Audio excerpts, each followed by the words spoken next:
What is up? Welcome to my living room. I wanted to show you my mobility routine as a powerlifter, especially because it's deload week and my training sessions don't take that long. And yeah, I actually have time to do mobility work.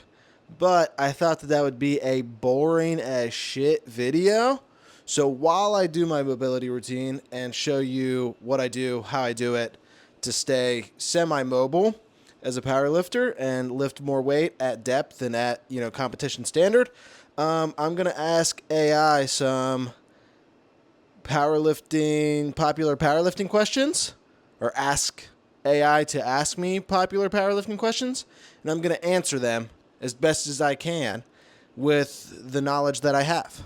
So let's hop right in. Before we do any mobility, let's hop on Gemini here. I'm not paying a ChatGPT subscription, so we use Gemini. We have got 10 AI generated powerlifting questions, the top 10 on Google, it looks like. And we're gonna answer these while doing my mobility routine.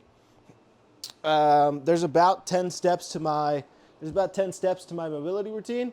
There's gonna be 10 questions. First step is just a deep squat hold. And the first question is how to start powerlifting. This is one of the easiest questions that there is. This says, this is a common question for beginners seeking guidance on where to start, basic techniques, and training plans. You start powerlifting by doing the squat, the bench, the deadlift. That's how you start. Build a foundation of strength and comfortability in those movements, and then move forwards from there. There's nothing much to it. Get into the gym, work out a little bit. There's so many free plans on what is it? Oh my gosh, I'm like blanking on the name. West Side Barbell. If you just Google West Side Barbell training plans, there's a shit ton. Literally just go into the gym, start squatting, start benching, start deadlifting. Even if it's like a push-pull leg split, like a bro split, you're still good. All right, up next, I hope you can see my legs. These are called 90-90s. 90 degrees, first leg, back leg. And then I sit like this for a minute and then just move this leg on this side. Next question is best powerlifting workout routine. Whichever one is best for you. So this is a tough one because best is a stretch, right? It's going to take a while to find the best. There's two caveats to what's the best for you. You like it and you can stick to it. If you can do those two things, it's the right program for you. Well, also 3, it gets you results, right?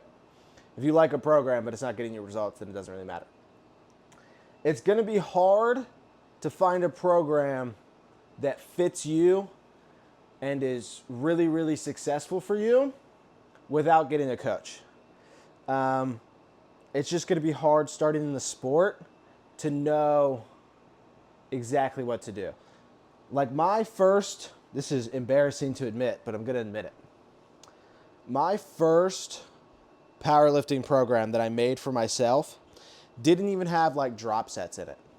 Now, if you're a beginner powerlifter and you hear that, you're like, okay. If you know anything about powerlifting, drop sets are like the thing. Like I went through my first competition never doing drop sets, just working up to like a heavy heavy top set of something. And then maybe I might have one like back down set, maybe one.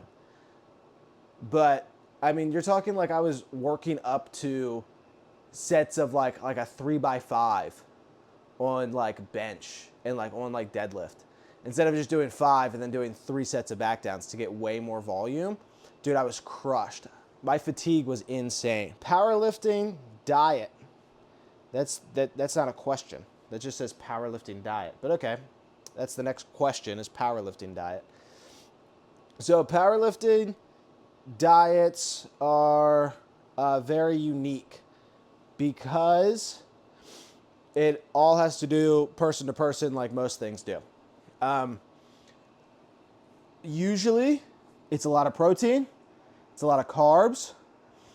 Fat is at the level of which you kind of choose, but carbs are really important. Your workouts are long, you need a lot of carbs, and protein is important to recover and build muscle.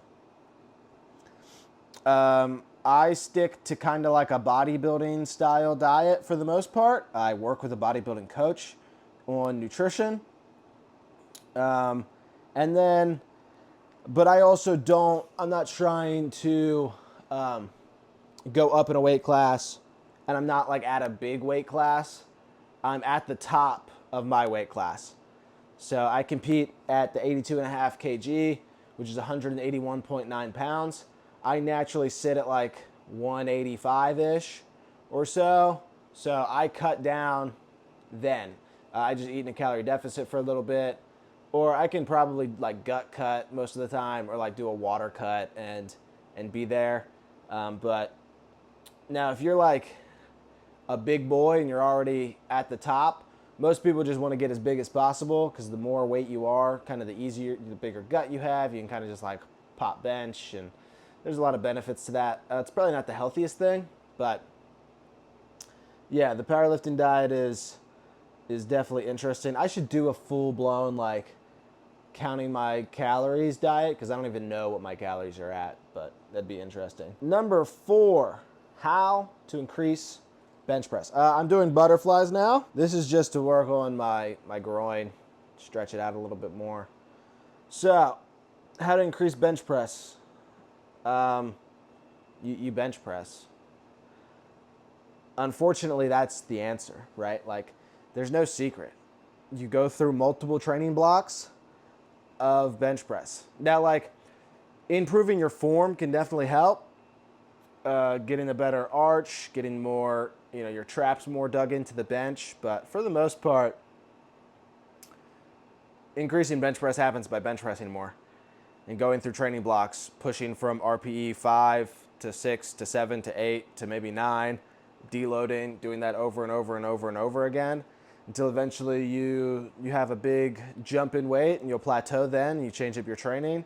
I will say that bench press is mostly one of those movements that you don't see many people benching a lot of weight that don't have a pretty developed chest. So it seems like one of those movements that the muscle definitely matters. Unlike squat, you've seen people squat like 600 pounds at IPF Worlds, and they're 130 pounds, something like 150 pounds, 100. You've seen some big squatters not have big legs. It's rare that you see a really big bencher not have a decently developed chest. So it seems like one that accessory movements would really, really help. But yeah, getting better at bench press, you bench press. Number 5 is powerlifting for beginners. What does that even mean? That's not a question. This query is often asked by those new to the sport looking for tips and advice on getting started. So same as the one. I don't know what these are called, but I do these as well. So same as the first question, how to start powerlifting. You just start benching, you start squatting, you start deadlifting. That's the main thing. How to increase deadlift. Again, you deadlift. That will get into the talk of sumo versus conventional. I am pro sumo. Sumo is not cheating. You just can't sumo deadlift because you're dog shit and you think it's cheating. It's allowed in literally every federation besides strongman, which isn't a powerlifting federation. It's a strongman federation. So sumo isn't cheating. You just suck at pulling sumo, so you're jealous. But how do you increase deadlift? You deadlift. That's how you do it. That's one that it really just seems like doing it more is going to help. Powerlifting supplements. That's a great question. So I've put multiple videos on my channel about the supplements that I take. Just did a more recent one of my full ingestibles is what I call it. Creatine is the go-to. Some sort of electrolytes, because you're going to be sweating a lot. You're going to be in the gym a lot. And then Usually like protein powder just helps with your protein intake. That'll get you the basics. Everything else is kind of secondary. I take a lot of stuff just because I want to be the best. So, but you don't need a ton. Powerlifting records. That's again not really a question, but I guess a lot of people like to search up the records that people have. Speaking of records, I'm going for a couple. Not going for. I'm gonna have them. I'm gonna do it in January, so that'll be sick. Going for four state records. That'll be really cool. How to squat properly. That's a great one. I'll try to break this down just verbally without showing any graphics, because that's how I'm good. So to squat properly, the first step is getting under the barbell. You choose if you do high bar or low bar. High bar, it sits more on your traps of your back. Low bar, it sits lower on your back. You then get under the bar. You squeeze your traps and your back together to form a shelf with your shoulder blades. And then before you pick it up, you make sure your ribs are in line with your hips, so in a straight line. Make sure the bar is balanced over your midfoot. So if you were looking at yourself from the side and were to draw a line from the barbell down, if that's over top the mid of your foot, you're in the right position. You stand up, you safely take 1 or 2 to 3 steps backwards with an upright chest and an upright back. Space your feet out however it feels comfortable. Have your toes pointed out just a touch. You breathe deeply in to your stomach, a big diaphragm.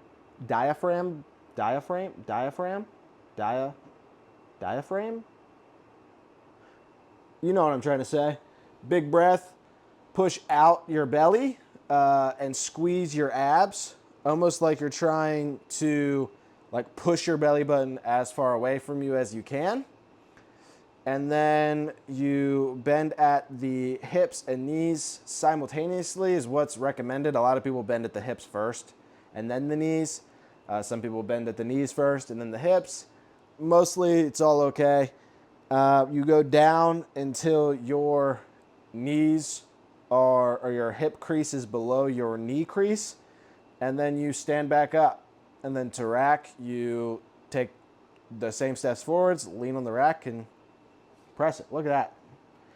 And then 10 powerlifting competitions.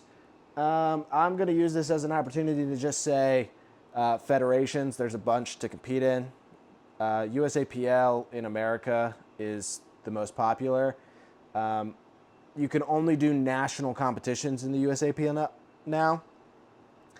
For world competitions and probably around the world, IPF is most common. I would like to switch to the IPF eventually, but we got some unfinished business at USAPL. There's some other ones that are pretty good. What's the one? American Powerlifting Association. I think APA. There's USPA. There's WPC. There's a bunch out there. USAPL, I find, has the best competitions. Has the best competition in it as well, like some of the best lifters. If you're competing naturally, USAPL is the way to go. If you want to compete enhanced, there's some other options. I'm not too familiar with that since I am a natural athlete and I work with other natural athletes, so I'm not too sure about some of the more advanced stuff, but that is all I got for that. And that's basically my mobility routine. As boring as it is, I'll also do some lower back stuff, but that's kind of boring and I don't want to show you that. So, and that's the top 10 searched powerlifting questions on Google. There you are. Thank you all so much for watching. If you did enjoy, hit like, hit subscribe, and I'll see you all in the next one.